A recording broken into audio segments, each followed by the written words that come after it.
Yo, what is up, y'all? Oscar here with the new video.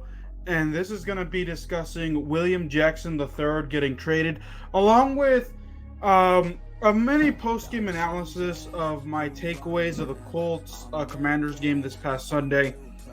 But before I get into that, though, I would like to remind you all that if you're new to my channel, make sure you hit that like button. Make sure you hit that sub button. Y'all watch my content. You guys don't even hit the like, the subscribe, no comments, no nothing. So please make sure and do all those three things, y'all. I want to make my presence felt on YouTube. But with that out of the way, let's go ahead and let's get started.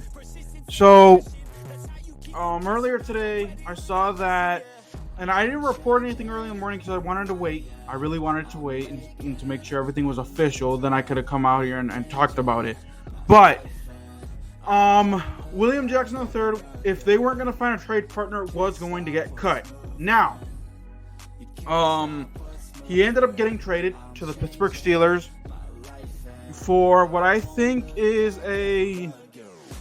gonna be a swap of, I think it was like what, sixth round picks or something like that.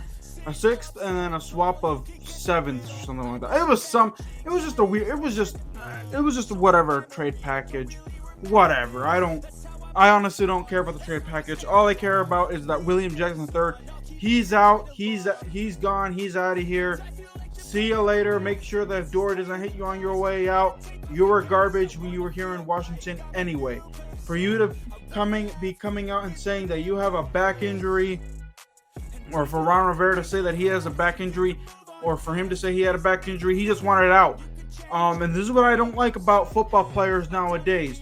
Why can't you just be up front? I like the olden days. I liked the Le'Veon Bell days where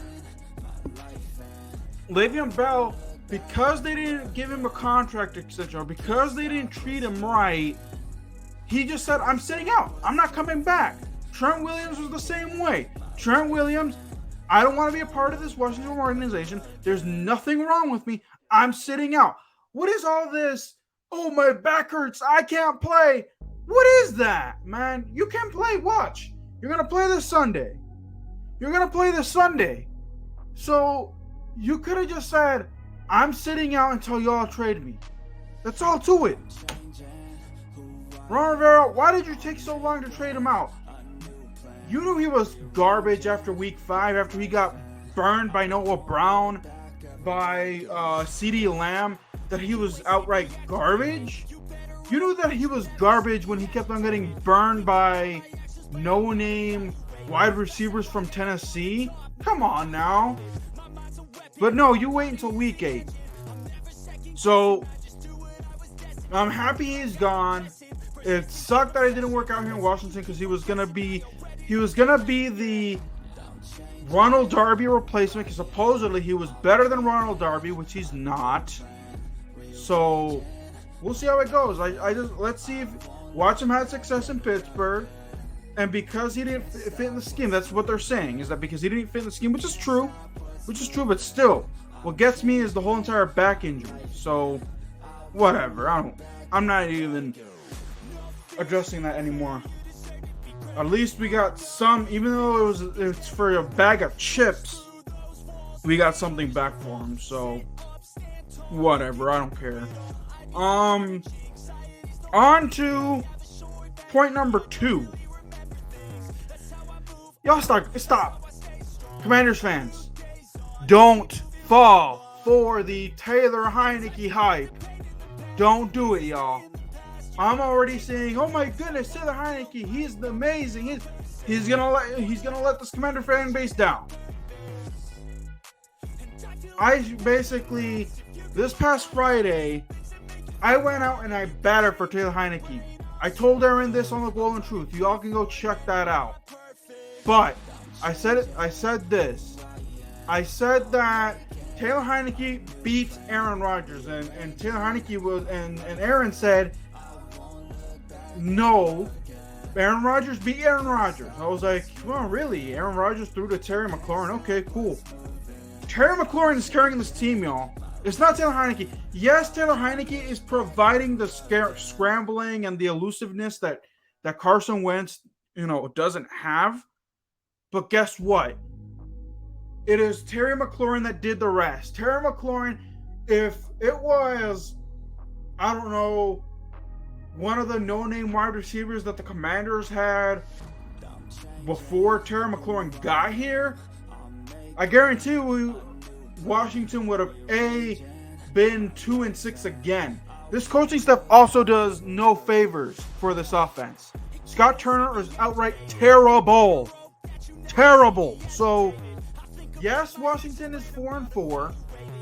Yes, they have it, that we're on the outside. But look at the list of teams that we got to face upcoming. The Vikings. The undefeated Eagles. There's 2 losses right there. If we want to be technical, the Falcons are a better team than what they were last year. So the Falcons isn't a cakewalk anymore. So I'm already counting 3 losses right there. I'll be generous and maybe say, hey, maybe we can go 5-6. Maybe we beat the Falcons. But I'm already counting that as a loss. So Taylor Heinicke, yes, he led the team to a 3-game win streak. Or a 2-game win streak or whatever since he's been starter. Carson Wentz finished the game against the Bears. Whatever. But that game was terrible. The Packers game, he threw a pick 6. This past Sunday, he threw an interception that forced the Commanders to come back by 2 scores. Barely got the win if it wasn't for Terry McLaurin. Terry McLaurin's a dog. He's the best player on offense. Happy he got the extension. What else do you want me to say? Scott Turner didn't help this team. Scott Turner's play calling was terrible on Sunday. Don't give me that. Don't fall for the hype, Commanders fans, because it's either going to be one of 2 ways. One, Taylor Heinicke is already known as a backup. He is not a starter. He's not. He's a glorified backup. I wouldn't mind the Commanders at some point turning the keys over to Sam Howell to see if he's a proven starter.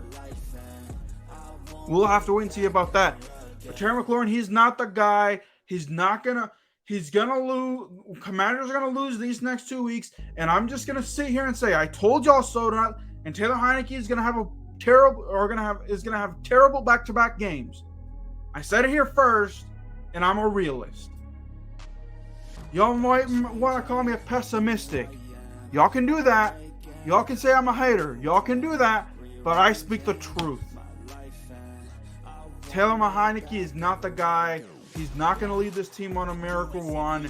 Like I said, the Commanders are going to go maybe. I would have said this was 3 weeks ago, and they are 1-4. I would have said there's no way Commanders get to 7 wins. I'll be generous and say this: the Commanders are 4-4. They do have winnable games, but I'll say at most in the remaining 9 games, they win 4 more. They'll go 8-9. I'll go generous and say they do better on their 7-10 record, but they'll go 8-9. They'll still be on 4th place. They aren't going to go anywhere, and Ron Rivera is going to still be here next season. But that's it. That's all. That's all I wanted to address, because I just got sick and tired of hearing about the Taylor Heinicke hype. Don't fall for it, Commanders fans. Listen to me. Don't listen to other YouTubers that think that Taylor Heinicke is the shit, because he's not. Listen to me, because what I say is gold. Remember, I'm an Oscar. But that's it. That's all, y'all. I got nothing else to say. Make sure to hit that sub button. Hit that like button. Share this video with your friends and family. Until then, guys, keep it real. I'll see you guys next time. Peace.